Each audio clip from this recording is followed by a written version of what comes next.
I want to thank God this morning for another opportunity. I want to thank him for the program, man, and for the steps. It leads to awakening of the spirit. I like what the meditation was talking about, that I can't remove my character defects, that God has to remove them. But that's the last person I wanted to go before and ask for anything was God. See, we as men, we taught that I should be able to do things on my own. All my life, that's what I told. If you want to get help, you going to have to get the help.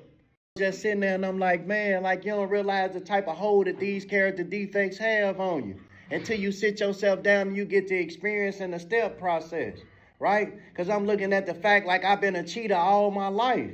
But it wasn't that I cheated on them, I was cheating on myself. I ain't never been faithful to me, so how can I be faithful to somebody else? When all I did was cheat me out of everything. I felt like I wasn't good enough. The self-esteem and the low self-worth and all these things drove me all my life. Become entirely ready, right, to have God remove these defects of character. Because if I was able to remove them, I would have removed them a long time ago. It say like trying to control these defects is the same thing as trying to control my addiction. That's what it said.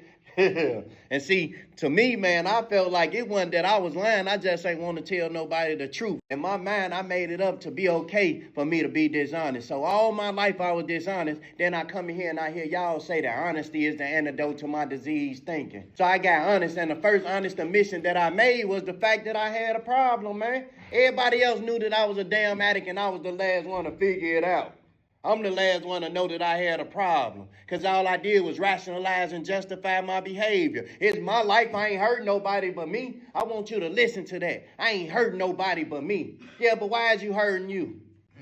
Why is you hurting you and then justifying your reason to do so? I was in a trap house trying to get me some head, and I walked up in there, and all my sponsees, the guys I was sponsoring, sitting around the damn table. I say, this ain't the type of example that I want to set. I said in my corner, I asked God, I say, now, if you want to use me, you could use me, but this is not the type of example I want to set, man. I ain't seen them guys come into a mean sense. So what type of example am I setting? Am I setting the type of example that as long as I'm clean, I can continue to run around here and practice these type of behaviors? Or am I going to go before God and ask God to remove them from me, man?